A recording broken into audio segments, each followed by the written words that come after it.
Hallie. Sean, two questions for you. I want to get to one on immigration, but first, on the comments from Judge Gorsuch that have been reported out, Yeah. I just have a two-parter for you. Does the president still stand by his nomination? Absolutely. Given where Gorsuch stands, That was number one. No, this is like a two-part. First question. Given where, given Judge Gorsuch's position on the president's attitude toward the judiciary, and given that the president has praised Neil Gorsuch for his intellect and for his integrity, does the president have any regrets about the comments that he's made about federal judges? I think the president's comments speak for them. No, he has no regrets, but he's very proud of the selection he's made, and he's going to make a great associate justice of the Supreme Court. About the comments that he said, for example, about Judge I understand Robar. that. Yes, he has no regrets. Thank you. On immigration, Guadalupe Garcia de Reyes, Sean. When you started it, Ryan. Why are you calling me out? I didn't do anything else. I know the White House, I'm sure, has been following the situation of Guadalupe Garcia de Reyes. And so I want to know, does the president believe she should have been deported? And what message does he have to others? Yeah, I'm going to refer you back to ICE on that. That's an ICE matter. And the issue is developing in Arizona right now, and I would refer you back to ICE. Margaret. Right now, though. In that lunch meeting, the president said that, he basically said Senator Blumenthal's comments were taken out of context, and that Judge Gorsuch's comments, right, yeah. and that his relaying of Judge Gorsuch's comments were taken out of context. However, Right. Senator Ayotte, who is working with the White House to help shepherd Judge Gorsuch through the Hill, released a statement confirming those same remarks, disheartening and demoralizing. Right. So here's what Senator. Was the president aware of that? Because Yeah, she was in that meeting. No, of course he's aware. This is what Senator Ayotte said. Judge Gorsuch had made it very clear in all of his discussions with senators, including Senator Blumenthal, that he could not comment on specific cases, and that judicial ethics prevent him from commenting on political matters. He has also emphasized the importance of an independent judiciary, and while he made clear that he was not referencing any specific case, he said that he finds any criticism of a judge's integrity and independence disheartening and demoralizing. So there's a big difference between commenting on the specific comments that have been made in the tweets and his general philosophy about the judiciary and his respect for his fellow judges. And I think the senator's comments were very clear about how those are two distinct issues. Right, and the judge's comments, as relayed through others, were also in that context of the president's attacks on the judiciary, which is what the senator, as you just read out, was also talking about there. Okay, so Was the president aware of that? Because Senator Ayotte was sitting right across from him when he said that those comments weren't accurately reported or conveyed. The way that Senator Blumenthal characterized them, he was talking about the tweets and saying that he was disheartened. That's not what the judge said. He was making two very complete, distinct arguments about how he views the comments, that he should not be commenting on a political matter or on specific things. But as a whole, he doesn't like attacks in general on the judiciary. It was a very distinct argument that he was making. And I think that's where I think we've got to be clear, and that's what Senator Ayotte was saying this morning. Very, very different. Cecilia. Does he take that on board? I mean, Is he what? Is he taking that on board? I mean, you just said he doesn't regret his past attacks on the judiciary. Right. But now you have these confirmed remarks, which you were saying were exactly what the judge was talking about. No. And that's not hold on. changing the But president's again, I own think it's important to understand that the judge was very clear that he was not commenting on any specific matter, right? And then he was asked about his general philosophy. So you can't then take that, equate it back to the specific. He literally went out of his way to say, I'm not commenting on a specific instance. So to take what he said about a generalization and apply it to a specific is exactly what he was intending not to do. But in other words, the president will continue to speak like this. Of course he will. The president's going to speak his mind. It goes back to Thomas Jefferson, that presidents have commented on judicial nominees. I mean, the idea of one branch talking about or commenting on another branch is as old as our republic. So I don't know why. And I find it interesting when President Obama criticized the Supreme Court for its Citizens United comments in the State of the Union. There wasn't a similar concern about that. And there is the idea that this is a so-called judge portion. I get it. I mean, personal look, attack. but at some point, it seems like there is clearly a double standard when it's how this is applied.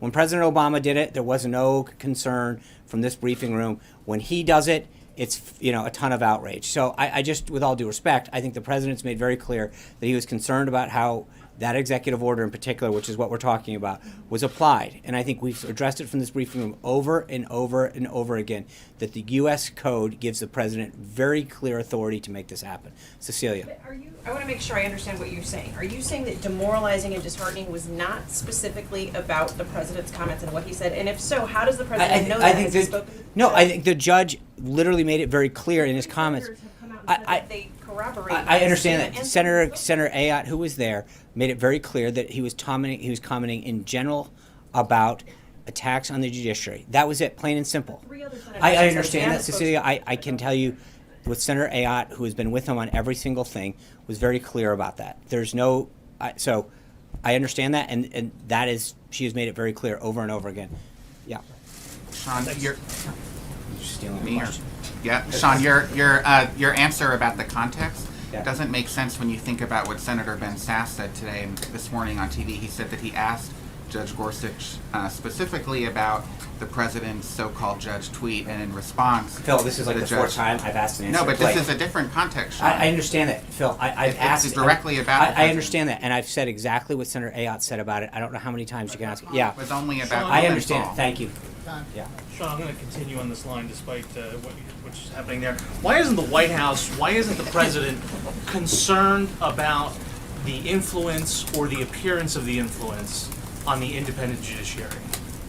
Why isn't he? He is. I mean, he is free to speak his mind. Why? Where has this outrage been for the last 100 years? And there has Not been. the Obama administration or any previous administration. I'm talking about this president. I understand, and the this president White has. House. The part of the reason the president got elected is because he speaks his mind. He doesn't hold it back. He's authentic, and he's not going to sit back. I think when he feels very passionately about something as much as the executive order, he was doing it to make sure Americans were safe. The order, the U.S. Code is crystal clear on this. I think I've read it for like 3 days in a row. And it can't be any clearer how much authority it gives the president to do what he can to keep it safe. He's concerned that he's doing what he can to keep this country safe, and there's been a lot of activity to stand in the way. So I'm not sure how many more times I can read the code to you, but 8 U.S. Code 1182. You and me talking about it is not how the judicial process works. Thank you. You've asked the question now 8 times. One more, I'd like to ask you, one You've more got- about a different set of hold on. comments that have been I made. understand. Thank you. Go ahead. About a different set of Go ahead. comments that have been made, Sean, I- also from Kellyanne Let him Conway go. earlier this week. Let him go.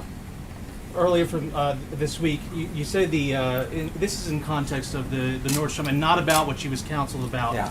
but about something she said to CNN earlier this week, is that the president doesn't comment on everything. And so I want to contrast the president's repeated statements about Nordstrom with the lack of comments about some other things, including, for example, the attack on Quebec Mosque and other similar environments. Why is the president, when he chooses to... Do you know, hold on, before, because you just brought that up. I literally stand at this podium and opened a briefing a couple days ago about the president expressing his condolences.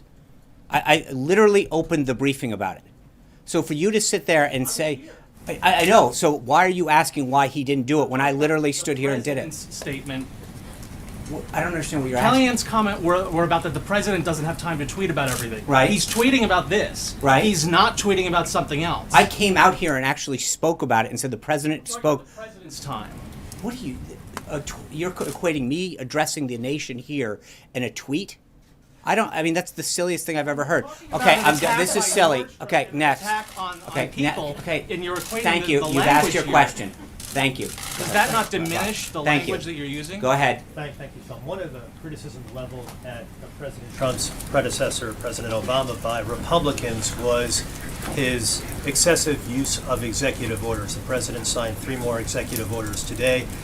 Why isn't that criticism applicable to President Trump in the same manner? I think that when it's you look at the applicable to- context of what what those executive orders did, and there's things that are within the bounds of trying to protect this country and ordering police officers. There's nothing that I think even Democrats would complain, with the exception of the one that we've had conversations on. Most of them have been widely praised by both parties.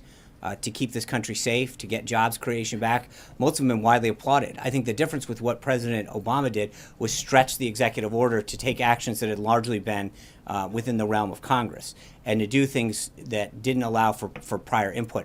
The stuff that the president is doing is almost entirely highly applauded by both sides of the aisle and won tremendous praise. There's a big difference in the context in which those two administrations operated. One of the criticisms, in addition to that, was that President Obama, in using those EOs, was governing by executive fiat. He wasn't working with Right. Congress. Does the president plan But again, to I think this use is- Congress right. in a legislative manner? Absolutely, and I just mentioned both tax reform and repealing and replacing Obamacare, immigration. There's so many areas where the president's, he literally just, we held up this briefing a little so that 8 United States senators could walk out and talk about, and again, that meeting, while it was focused on the judiciary, they talked about infrastructure, they talked about other priorities that they have. He has shown a commitment to work across the aisle, to bring folks in, to listen, to hear their thoughts, to get ideas on a legislative agenda that they can move together with. So I think there's a big difference between the last administration that sort of shunned Congress's role and this administration, where the president is actively seeking their input and ideas and helping them craft an agenda to move the country forward.